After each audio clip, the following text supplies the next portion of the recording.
Hard-boiled Haggerty in the ring now. Today is the heyday of the pretty boy. Kowalski is called killer for helping Gene Stanley of Chicago. She likes it. Oh, boy, that can hurt. Right here at ringside while we go in for a riot of roughhouse that's flatly called wrestling.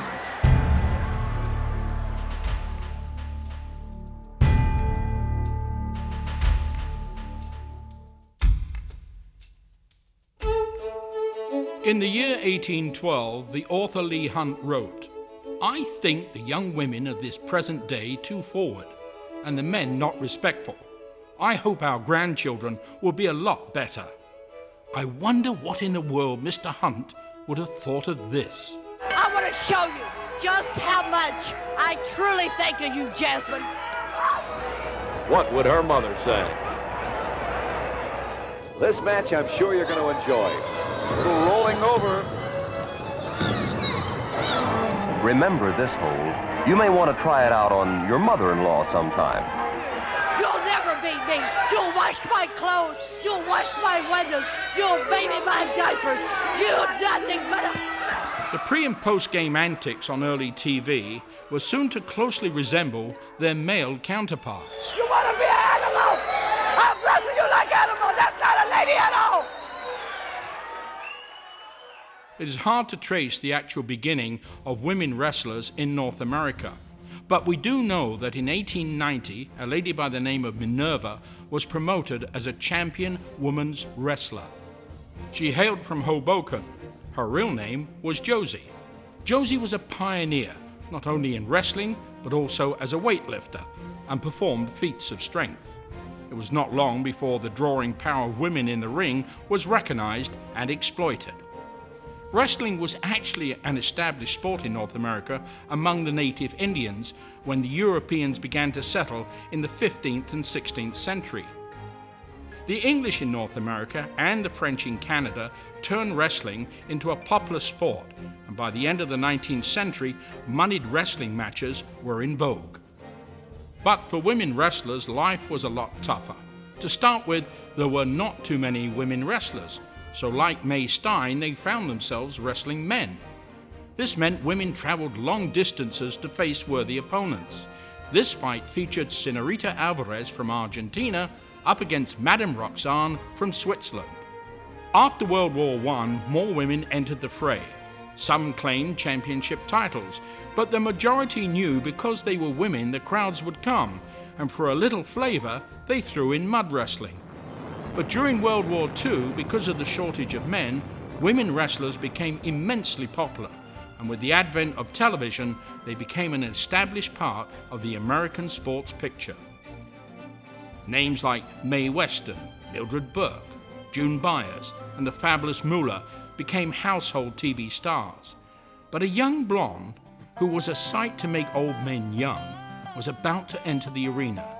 She was to become the first women's AWA champion.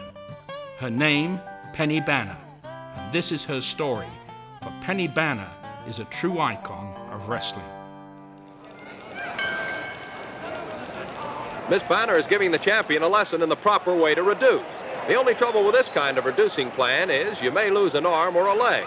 If this doesn't fit your needs, try a foot massage.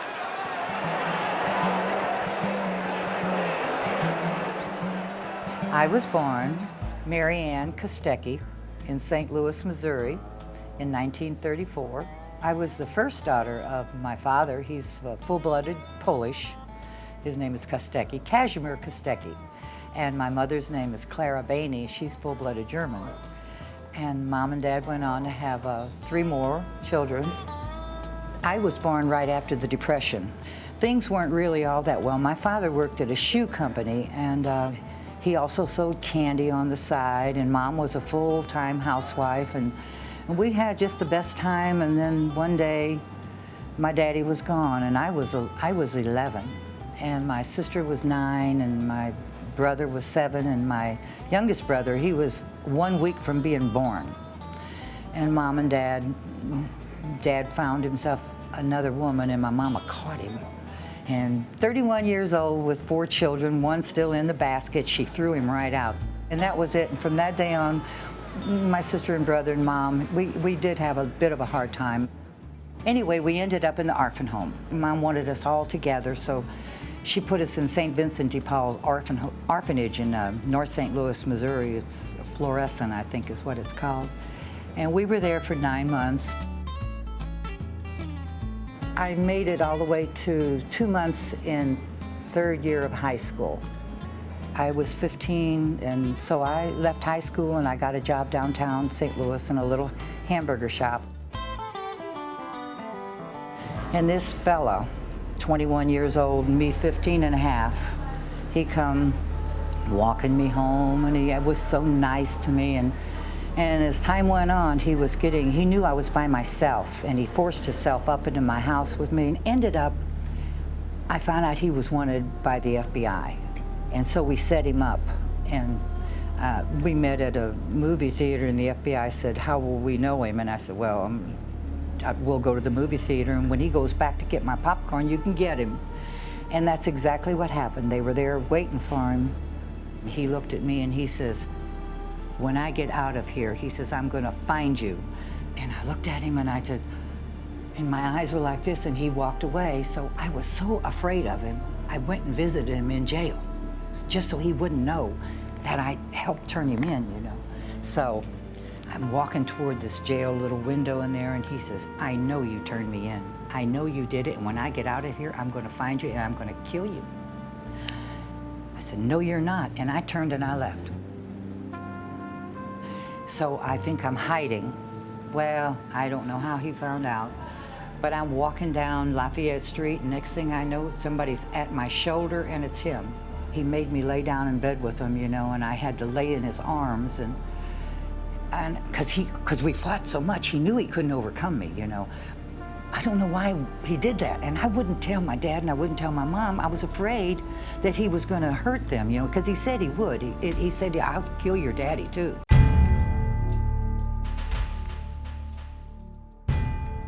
The way fate had it, where I worked was a car dealership, and there were 2 brothers and a sister.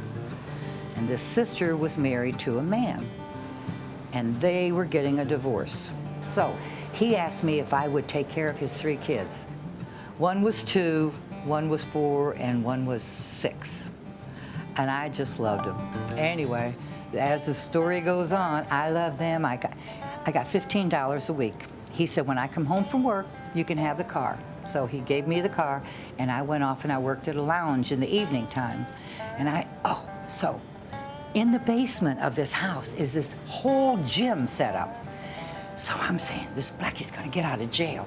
I'm gonna go downstairs, and boy, I'm doing 100-pound squats, 100-pound presses, you know? And I was gonna really get him. I'm doing all this training. I mean, I was so powerful, and I knew judo and everything. And in the daytime, the kids would go to school, and I could lay out and get some sun and the sprinkler on me. I thought I just had life by the you-know-what. And I'm in this lounge working, taking this girlfriend's place, and in walks a fellow who knows the president of the Wrestling Alliance. And he asked the owner, he says, "Who's the new girl you got over there?" And he said, "Oh, you won't believe this girl can do 200 sit-ups. He says, "You're kidding." I said, "No, I'm serious. She can do 200 sit-ups." So when I walked by, he says, "You can do 200 sit-ups." I said, "Yes." He said, "I bet you $20 you can't." I said, "Well, when work's over, I'll do your 200 sit-ups for you." Work ended. I did 200 sit-ups. Well, he trots himself off the next day to Sam Muchnick, the president of the NWA Wrestling Alliance. So Sam Muchnick calls me. He said, "Well, why don't you come to my office? It's on 14th and Locust." So I went there, and sure enough, there was a picture of Mildred Burke and Dottie Dotson and Mars Bennett and Nell Stewart. And I said, "Oh, what do they do?" And he said, "They're girl wrestlers." And I said, "Where do they wrestle?" And he says, "They wrestle everywhere." He said, "Would you like to be a wrestler?" And I said, "Well, yeah, but, you know, I don't know how to wrestle." And he said, "Well, I'll tell you what would you think about it if we got you a train ticket to go to Columbus, Ohio, to the school of Billy Wolf's Wrestling, all-girl wrestling.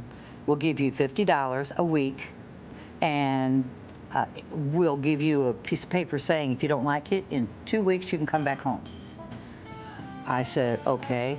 and I was 19 years old then. I knew Penny Banner when she was 19 years old and was just starting in the profession.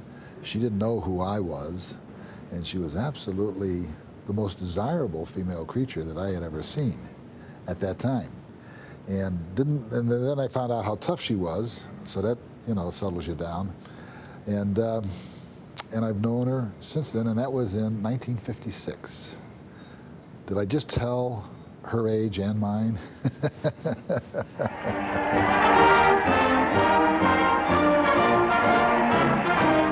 The referee is a gentle soul, and he tells the girls that he doesn't want any rough, ungentlemanly fighting. And, of course, our lady wrestlers are never ungentlemanly.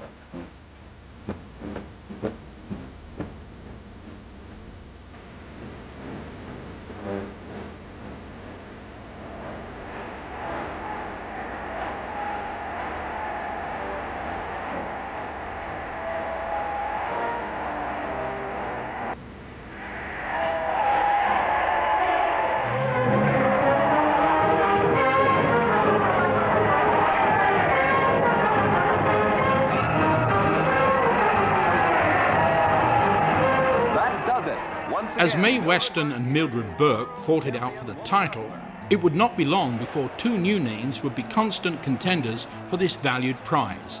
They were Penny Banner and June Byers. In '53, Mildred Burke and Billy Wolfe had broke up. And Mildred Burke took some girl wrestlers with her and moved to California. And Billy Wolfe kept some girls to stay in Columbus, Ohio. So Billy needed a champion because his champion just left. Somehow he arranged Mildred Burke and June Byers to have a championship title match. August of '54, which was a month after I began. And June Byers was taking on all comers. And anyway, Billy Wolfe says, "You're gonna go challenge June Byers." And I said, "Why?" He said, "Because you're gonna get $50 if you do." Both girls seem tired after that go-round. Miss Byers tries to pull a fast one on Penny, but the attempt isn't worth a nickel.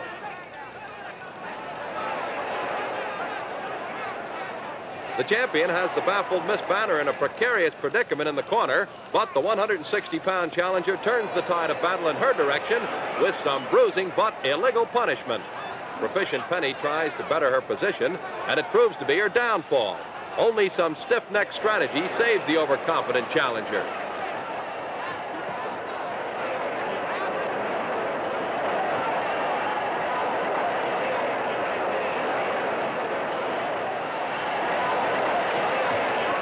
Miss Byers turns on her hapless opponent with an attack which is uncharitable, to say the least. The champion gets Miss Banner in an unbreakable bridge hold, and that does the trick as Miss Byers pins the challenger to successfully defend her world title. Penny is peeved by her misfortune in the ring, and she turns on the referee with all her feminine fury. But when the ref loses his temper, Penny makes a quick exit. She's 10 years experience, and she was really good. And I stayed 10 minutes with her, though. I got my $50, and Billy Wolfe come up and gave it to me, and he says, "You're now a professional lady wrestler." And that's what I am, or was. That's how it all began. Penny Banner, one of the greatest and perhaps the most popular lady wrestler of all time. And she doesn't get the credit she deserves because she was, we talk about Matt and Shane wrestling, Penny had it all, and never a slow moment with Penny. She was always action, always going, always on. You can tell when somebody has some sort of an athletic background. And she just definitely had that.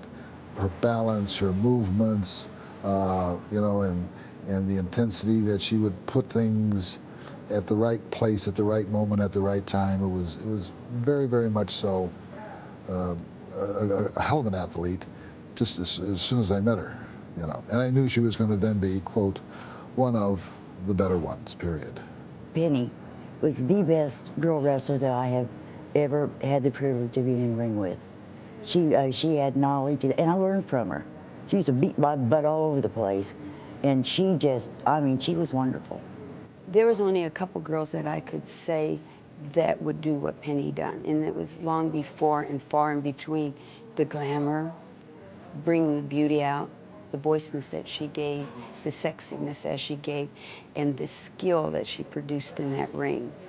And boy, she could, I mean, she got out of those ropes, it was unbelievable. I mean, she was a great wrestler. Penny was a great wrestler. There's no doubt about it. And I think if Penny got in the ring now, she could do it. Some of the young women that are in the footage of the matches, and Penny Banner was brought as the legend ringside for cheerleader Melissa and Tiffany.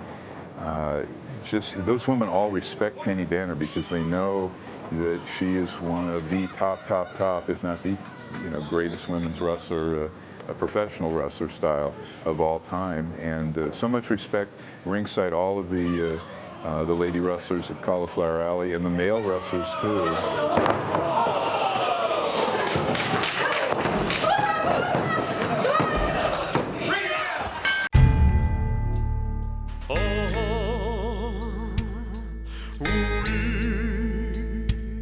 The most famous person I ever met was, I was in Nashville, Tennessee, and I told this fellow, I said, I'm gonna go home for the weekend and visit my mama. And he said, you're gonna be in St. Louis this weekend? I said, yeah. He said, I understand you like Elvis, don't you? I said, I love Elvis. I sing everything he ever done. I love him, he's great. And he says, you want a ticket to see him? And I said, oh, you don't know Elvis. He says, yes, I sell his baubles and things. And I said, you're kidding. He said, no. He said, I'll get you a ticket. Well, I went down there to the Kiel Auditorium, picked up my ticket. Way up in the balcony I'm sitting, and I'm saying to myself, his name was Bevo Beavis. I said, yeah, Bevo, you know Elvis Presley. Here I am up there, they're walking by, I bought $1 binoculars, and I'm trying to see everything down there. And here come 5 policemen up to me, says, are you Penny Banner? And I said, yeah, and they said, we are looking all over this place for you. Come with me. And they took me backstage, and there was Elvis standing right there. And he looked at me, and I looked up at him, and we just looked at each other, and he smiled, and I smiled, and I stood there, and I watched him do his thing, and then he come out, and he says, I want you to go to the hotel. Will you come to the Chase Hotel afterwards? And I said, okay. He says, well, meet me there. So I met him at the Chase Hotel, and golly, we talked, and we both jumped in bed, and then we kissed and kissed, and we kissed and kissed and kissed. Well, we kissed so much we fell asleep. That was 1956. And I was just so busy wrestling all over, and he was busy doing his thing. But the first time I wrestled in Memphis, Tennessee, guess what? I had a note, and it said, Elvis wants to see, can he come backstage? And I said, well, yeah, he can come backstage. So he come backstage. One of the girls fainted, and he says, I want you to come to the mansion. And so he took me to the mansion that night. And then every time I wrestled in Memphis, Tennessee, he came and saw me wrestle. And I think my favorite deal to remember is going on a trip with her from St. Joe to Calgary, Alberta. And she just came back from Nashville and from Grayson, really, because she was dating Elvis at the time. And I must have asked her 50,000 questions. But just that trip in general, to get to know her and see what she was really like. It was that friendship has lasted for years and years and years, and she's my hero. I thought I found the man of my life when I married. I stayed married for 35 years, but I just found out that life's not this little red bowl that I had pictured marriage to be. And I held on as long as I could. The best part, I had a daughter, still have my daughter, but I left my husband after 35 years, and he was a wrestler also. And it just, there's so much temptation out there for the men. The girls throw themselves, we call them arena rats. They just hang around all the guys, and they have no thoughts. And of course, the publicity never publicizes the woman, the life, their home life. And it's the same for football, all the male stars that are out there, even today. Football, basketball, soccer, hockey, all them. Women flock to these fellas because they're such manly men. And when you're young, I guess you just don't have the whatever it takes to not do what you shouldn't do when you're married. Penny has competed in the U.S. National Senior Games and won a third-place medal in the swimming backstroke event. I love my life now. I'm in the Senior Olympics now. I found out I have emphysema. I threw my cigarettes away. I swim, I compete. I do the discus, the shot put, the hammer, the javelin, the weight throw. The first highlight of my career was Stu Hart in Calgary, Canada. I had been up there once before, and I had won all my matches with a partner that I had when I was 1955. Bonnie Watson was my partner. And we went up there and we won all of our matches. So then he wanted us back again. So we went back again. And when we went back again, Stu Hart says, you know, I'm going to make you two girls my Canadian champions. And that's the first time that I ever had a belt. I had the championship, Canadian Women's Tag Team Championship. It was Bonnie Watson and myself. June Byers is who I was supposed to wrestle that night for the NWA title, and she didn't show up because I went the time limit with her in Milwaukee, Wisconsin. And she didn't show up a year later when I should have wrestled her then. And James Barnett said there was going to be a championship match, there's going to be one, and it's going to be the AWA Ladies Champion. And he took the 9 girls and made a battle royal. I won it, became the first Ladies AWA Champion. And that's the highlight of my career.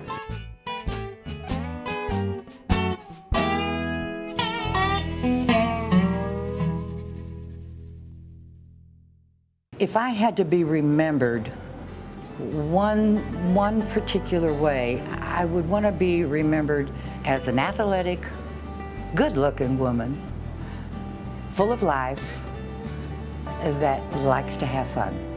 That's what I'd like to be remembered as. And I would also like to be remembered as the only first AWA Ladies Champion.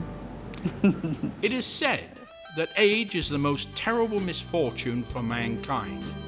This cannot be said for Penny Banner. Today in her 70s, Penny Banner is still very active and can look back with pride on her long and distinguished wrestling career. She is the proud mother of a beautiful daughter.